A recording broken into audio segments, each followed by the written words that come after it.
বাড়িতে শুধু আমি আর আমার মা থাকতাম। রাত হলে আমার বিধবা মায়ের ঘর থেকে উহো আহ ব্যথা পাচ্ছি এরকম টাইপের শব্দ আসত। একদিন যেন আমি একটা লোককে মায়ের ঘরে ঢুকতে দেখলাম। আমার সন্দেহ হওয়ায় পরের দিন আমি ঘরের মধ্যে লুকিয়ে পড়লাম। কিছুক্ষণ পরে এটা দেখে আমি অবাক হয়ে গেলাম যে সেই লোকটা আমার মায়ের সাথে খেলা করছে।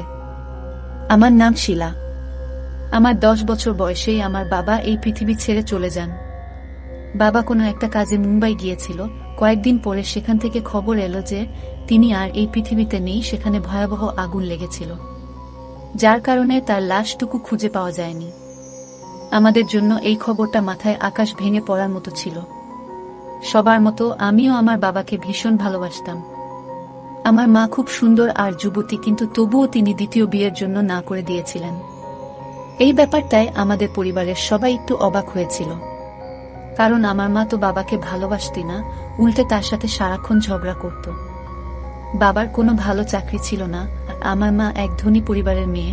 দাদু আমাদের সংসারের পুরো খরচ চালাতেন আর সারাক্ষণ আমার বাবার উপর চেঁচাতেন। আমার মা ও দাদু একসাথে মিলে বাবার উপর চেঁচাতেন। এসবের কারণে আমার বাবা ভীষণ কষ্টের মধ্যে থাকতেন।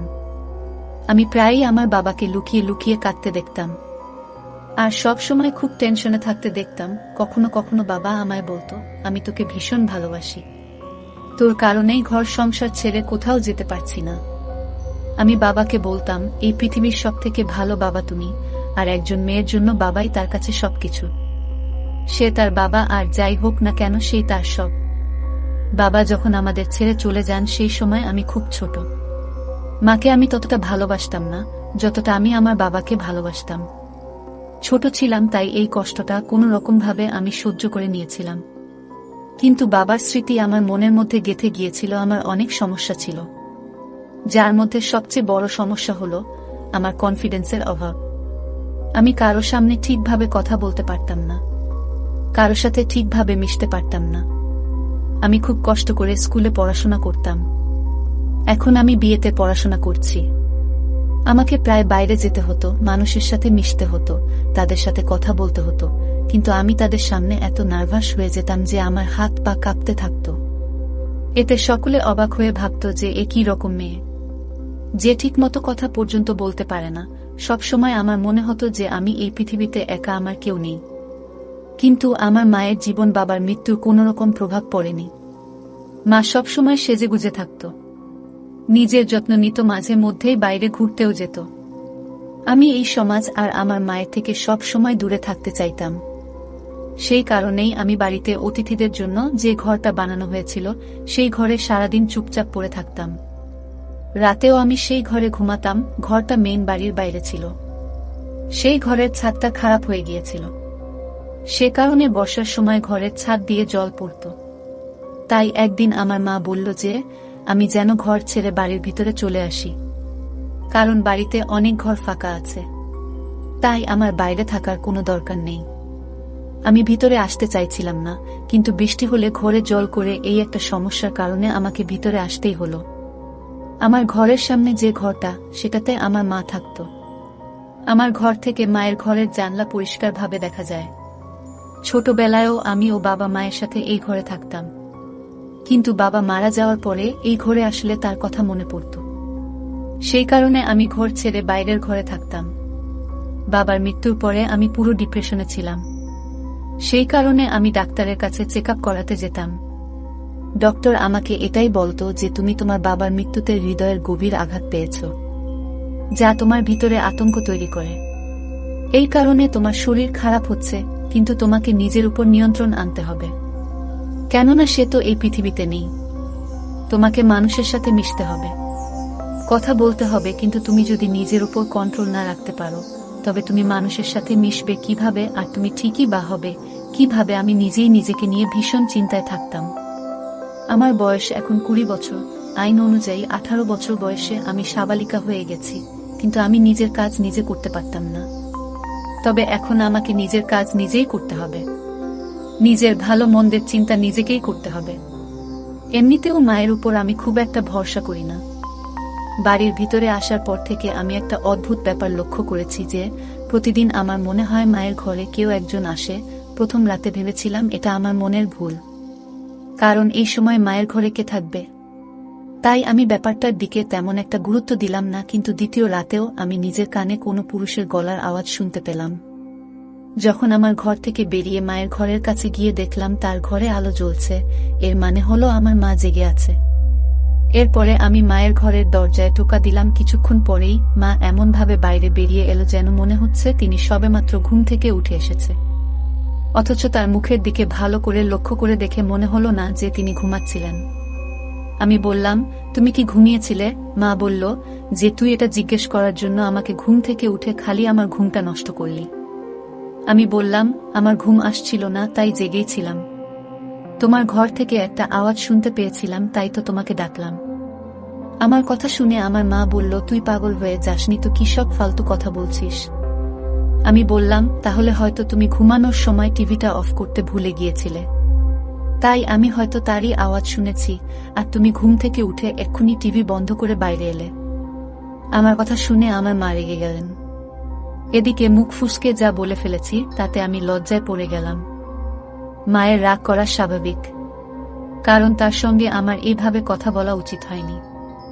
যাই হোক, আমি মায়ের কাছে ক্ষমা চেয়ে নিলাম আর বললাম, আর এরকম হবে না। সকালে মা কাজের জন্য বেরিয়ে গেল, আমি মায়ের ঘরে গেলাম।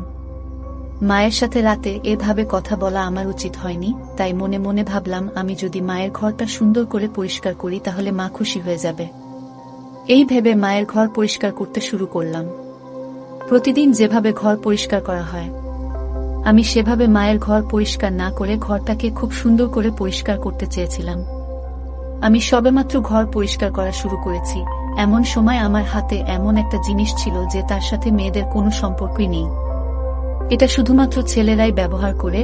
সত্যি বলতে কি, এটা বিবাহিত ছেলেরা ব্যবহার করে, আর তা আমার মায়ের ঘরে, তাও তার বিছানার তোশকের নিচে। আমি খুব অবাক হয়ে গিয়েছিলাম, কিন্তু আমি এ ব্যাপারে আমার মাকে জিজ্ঞাসাও করতে পারবো না, কেন জিনিসটা দেখে আমার লজ্জা লাগছিল। কিন্তু এই জিনিসটা মায়ের ঘরে কিভাবে এলো? হঠাৎ আমি বাড়ির বাইরের দরজায় যেন আওয়াজ পেলাম। আমি ভাবলাম হয়তো মা এসে পড়েছে, তাই ঘর পরিষ্কার না করেই আমি তাড়াতাড়ি করে আমার ঘরে চলে এলাম। এরপরে আমি ঘর পরিষ্কার করার ব্যাপারটা আমার মাথা থেকে বের করে দিলাম। কয়েকদিন পরে আমি আমার মায়ের একটা সত্যি জানতে পারলাম, সেটা হলো আমার মায়ের ঘরেতে টিভি আছে, কিন্তু সেটা খারাপ, একেবারে চালু হতো না। এই খবরটা আমাকে আমাদের বাড়ির চাকরানির বলেছিল। সে সপ্তাহে মাত্র একদিন করে কাজে আসতো। সে আমাকে বলল যে এই টিভিটা তো অনেকদিন ধরে খারাপ হয়ে পড়ে আছে। তোমার মা টিভির মেকানিককে ডেকে দেখিয়েছিলেন, কিন্তু সে বলেছে যে এই টিভিটা ঠিক করতে অনেক টাকা খরচ হবে, তাই তোমার মা টিভিটা ঠিক করেননি। তিনি তো আমায় বলেছিলেন যে তুমি টিভিটা নিয়ে যাও, যদি ঠিক করতে পারো তাহলে তোমার বাচ্চারা দেখতে পারবে। আমি তাকে বলেছিলাম যে আমার বরকে বলবো টিভিটা নিয়ে যেতে। আমি আমার বরকে কয়েকবার বলেছিলাম টিভিটা নিয়ে যেতে, কিন্তু আমার বর টিভিটা নিতে এলোই না। সে একেবারে কুড়ের বাদশা, কোনো কাজ করতে চায় না। চাকরানী তো তার নিজের সংসারের সমস্যা নিয়ে বিভিন্ন কথা বলতে শুরু করে দিল, কিন্তু আমার ধ্যান অন্য জায়গায় পড়ে। যদি খারাপ হয় তাহলে তো আমার মা কি সেই রাতেইটি চালায়নি? তাহলে মায়ের ঘর থেকে কিভাবে পুরুষ মানুষের গলার আওয়াজ আসছিল? তাহলে কি মা আমাকে মিথ্যা বলেছিল? আমি তো ছোটবেলা থেকেই বাড়িতে আছি, যদিও অনেকগুলো বছর বাইরের ঘরে কাটিয়েছি, কিন্তু এ ব্যাপারে কিছুই টের পাইনি। যখন আমি ভিতরের বাড়িতে এলাম তখন এই সমস্ত জিনিস আমি জানতে পারলাম। আগে আমি বাইরে যে ঘরটা থাকতাম সেটা বেশ ছোট ছিল, সেখানে বাথরুমটা বাড়ির বাইরে অনেকটা পিছনের দিকে। শীতকালে আমাকে বাথরুম করতে বাড়ির বাইরে যেতে হতো, যদিও বাড়ির ভিতরে অ্যাটাচ বাথরুম ছিল, কিন্তু মা কখনো আমাকে ভিতরে বাথরুম ব্যবহার করতে বলেনি। মা কখনো আমাকে বলেনি যে এই শীতের রাতে বাথরুমের জন্য তোর বাড়ির বাইরে যাওয়া ঠিক না, সর্দি কাশি লেগে যেতে পারে বা অন্য কিছু হয়ে যেতে পারে। যদিও আমি তার একমাত্র মেয়ে, এখন তো বাইরের ঘরটা ভেঙে পড়েছে, তাই বাধ্য হয়ে মা আমাকে ভেতরে ডেকেছেন। এই বাড়িটা আমার দাদুর ছিল, বাড়িটা বহু পুরনো, যার এক অংশ জানি না কিভাবে অন্য একজন কবজা করে নিজের নামে করে নিয়েছিল, বাকি অংশটা আমাদের ছিল। বাড়িটা অনেক বছরের পুরনো। ইংরেজ আমলের নতুন কেউ বাড়িটা দেখলে হতবাক হয়ে তাকিয়ে থাকত, আর বলতো আমাদের একবার ভিতরে যেতে দাও, আমরা ঘরের ভিতরটা দেখতে চাই। কিন্তু আমি যেহেতু ছোটবেলা থেকেই বাড়িটা দেখছি, তাই আমার এই বাড়ির প্রতি খুব একটা আগ্রহ নেই। আমার দাদু এই পৃথিবী থেকে চলে গিয়েছিল, কিন্তু তিনি ভালোই সম্পদ রেখে গিয়েছিলেন যা দিয়ে আমাদের সংসার খরচ খুব ভালোভাবে চলে যেত। মা বাড়িতে চাকর রেখেছিলেন। একদিন আমার মা আমাকে বলল যে তুই একটা অলস মেয়ে, সারাদিন শুয়ে বসে দিন পার করছিস। এখন এখানে এসে আমার চুলের রং লাগিয়ে দেয়। আমি মাঝে মাঝে অবাক হয়ে এটাই ভাবতাম যে এই বয়সে আমার সেজেগুজে কাকে দেখাতে চায়। এত বছর ধরে বিধবা থাকার পরে আমার মা সব সময় সেজেগুজে থাকতেন। তার এই বাহারি সাজ দেখে তাকে আমার একদম ভালো লাগতো না। তিনি এমনভাবে সেজে থাকতেন যেন তিনি অবিবাহিত। একবার তো পুজোতে মাকে হাতে মেহেদিও করতে দেখেছি, কিন্তু কোনো বিধবার তো ইচ্ছাই করার কথা না এসব করার। আর যখন তার স্বামী বেঁচে নেই, তখন মেহেদি পরে তিনি কাকে দেখাবেন?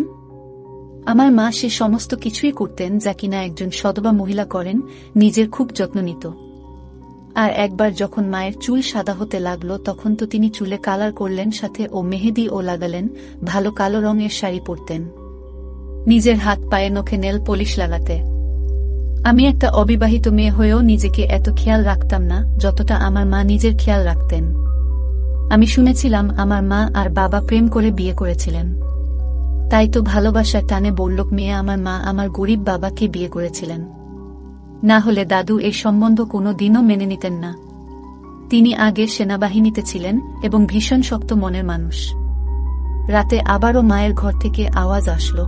আমি কান লাগিয়ে শোনার চেষ্টা করলাম, এটা কিসের আওয়াজ। কিছুক্ষণ শোনার পরে আমার যেন মনে হলো কোনো পুরুষ মানুষ কথা বলছে। আর আমার মা তার কথা শুনে হাসছিল, লজ্জা পাচ্ছিল। কথা শুনে মনে হচ্ছিল যেন লোকটা আমার মায়ের খুব প্রশংসা করছে, আর এতে আমার মা লজ্জা পাচ্ছে। আমি শিওর যে ভিতরে কোনো পুরুষ মানুষ আছে। যাই হোক, চুপ করে ঘরে এসে শুয়ে পড়লাম। কয়েকদিন পরে আমার বাবার বাৎসরিক কাজ। প্রথম থেকে বাবার বাৎসরিক কাজের দিন আমার মন ভার হয়ে থাকত। মনে হতো যেন আজকেই উনি আমাদের ছেড়ে এই দুনিয়া থেকে চলে গেছেন। বাবার বাৎসরিকের দিন সকালে দেখলাম মা সেজেগুজে বাইরে বেরিয়ে এল। আমি মাকে বললাম, আজকের দিনে অন্তত সাদা কাপড় পরে আসতে পারতে। শুনেছি বিধবারা সেজেগুজে থাকলে তাদের স্বামীর আত্মা কষ্ট পায়। মা বলল, কি বলতে চাইছিস তুই? আমি বললাম, বাবা আজ বাৎসরিক কাজ, আর আজ অন্তত নরমাল ভাবে থাকো। তখন মা বলল, তোর বাবা অনেকদিন আগেই মারা গেছে, তাই এখন এসব বাৎসরিক তাৎসরিক করে কোনো লাভ নেই। কিন্তু আমি বললাম, আমি প্রত্যেকবারের মতো কিছু গরিবদের সাহায্য করব। মা বলল, তাহলে তাই করো। আমি বললাম, তুমি কোথায় যাচ্ছ? মা বলল যে আমার এক বন্ধুর মেয়ের বিয়েতে যাচ্ছি। আমি বললাম, আজ তো তোমার স্বামীর বাৎসরিক কাজ, আর তুমি আজকে তোমার বন্ধুর মেয়ের বিয়েতে যাচ্ছ। মা বলল যে বাৎসরিক কাজ প্রত্যেক বছর হয়, কিন্তু বিয়ে প্রত্যেক বছর হয় না। যে মারা গেছে তার জন্য আমি আমার এত ভালো বন্ধুকে কষ্ট দিতে পারবো না। তারা খুব বড়লোক আর তারা শহরে থাকে। আমি তার বড় ছেলের সাথে তোর বিয়ে দিতে চাই। সবসময় আমি মাকে বললাম, যখন তোমার বন্ধু জানতে পারবে যে তুমি তোমার বরের বাড়ির কাজের দিন সেজেগুজে বিয়ে খেতে গেছো, তখন তারা তোমার সম্বন্ধে কি ভাবে? তারা তো তোমাকেও মানুষ ভাববে। আমার কথা শুনে মা বলল, তুই ভীষণ বাজে হয়ে গেছিস। খবরদার বলছি, এরপর তুই যদি আমার সামনে এই ধরনের বাজে কথা বলিস তাহলে আমার থেকে খারাপ কেউ হবে না। তোর বাবা তো এরকম ছিল না, জানি না তুই কার মতো হয়েছিস।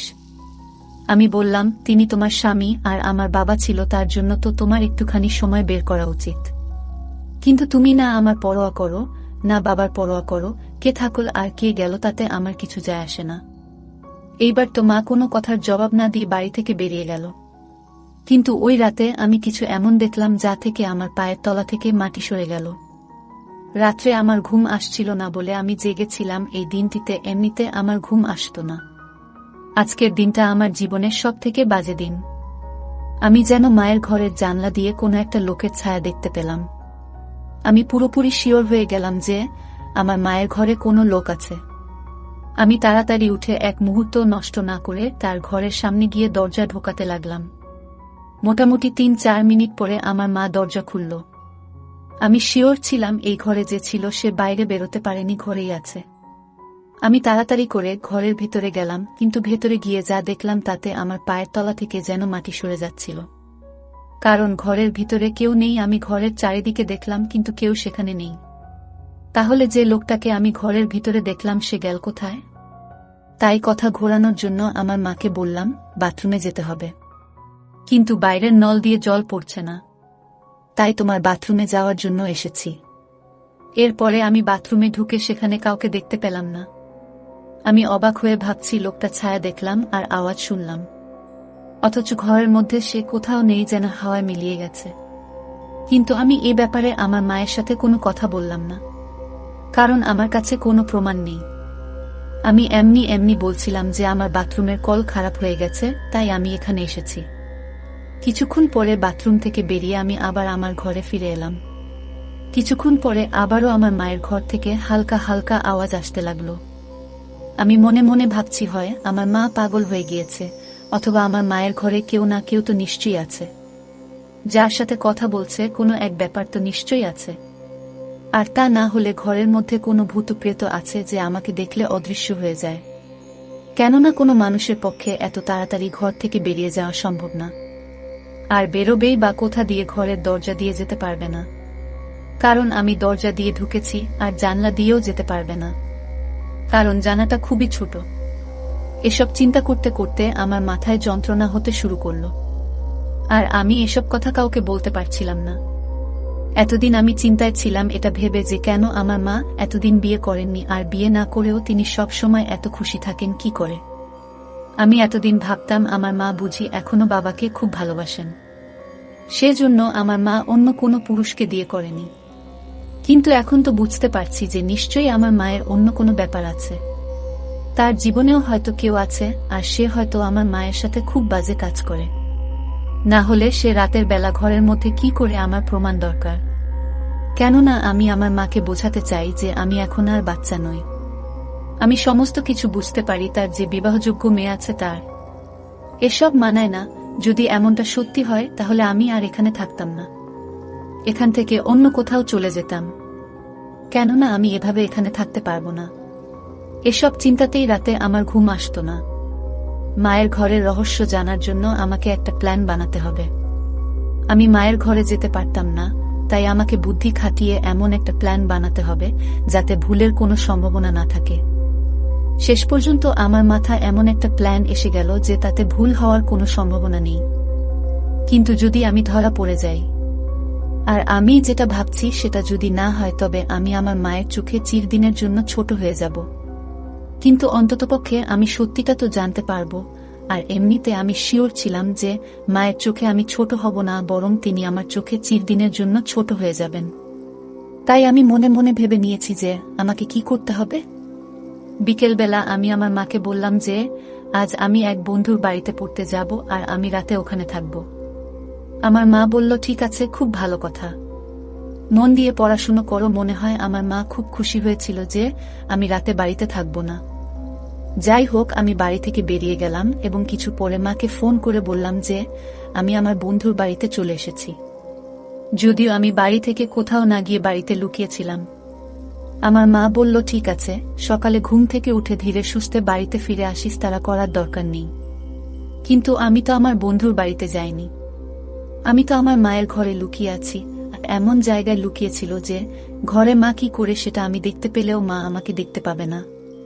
কিছুক্ষণ পরে মা ঘরে এসে সাজগোজ শুরু করল। এরপরে ঘরের মধ্যে এমন একটা ঘটনা ঘটল যেটা দেখে আমার পায়ের তলা থেকে মাটি সরে গেল।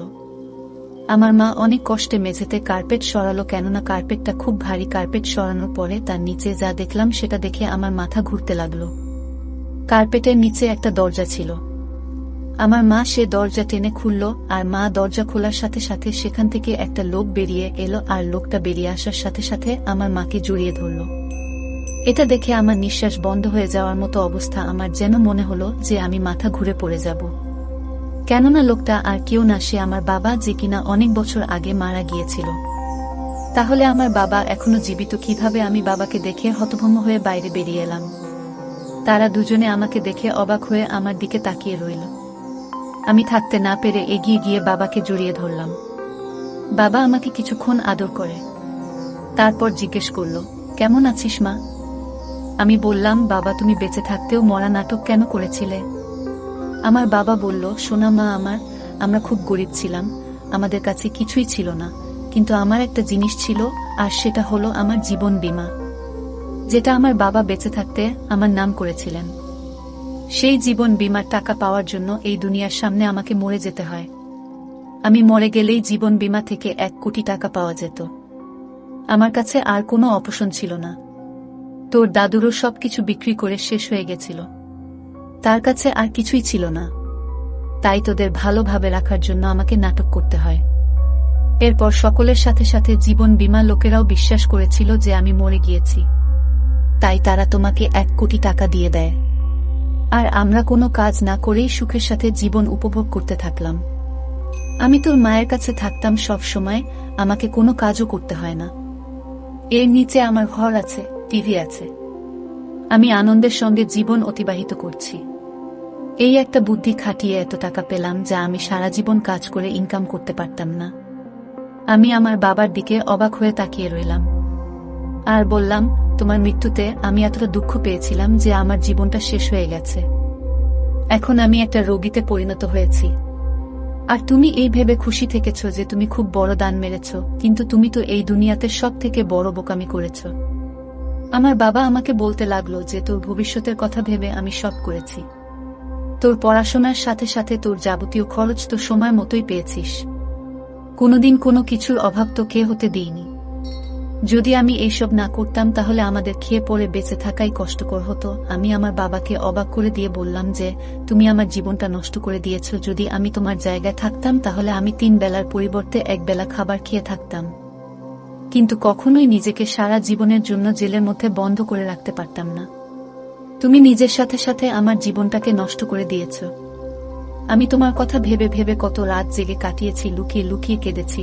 তোমার কথা ভেবে ভেবে আমি আমার জীবনে কি অবস্থা করেছি দেখো। তোমার কথা ভেবে আমার এরকম করা উচিত হয়নি। এবার আমার আত্মবিশ্বাস আমি ফিরে পেয়েছি। এবার ধীরে ধীরে আমার সমস্ত দোষ ত্রুটি কেটে যাবে। এবার আমি বুঝে গিয়েছি যে আমার জীবন নিয়ে আমাকে কি করতে হবে। ধন্যবাদ বন্ধুরা।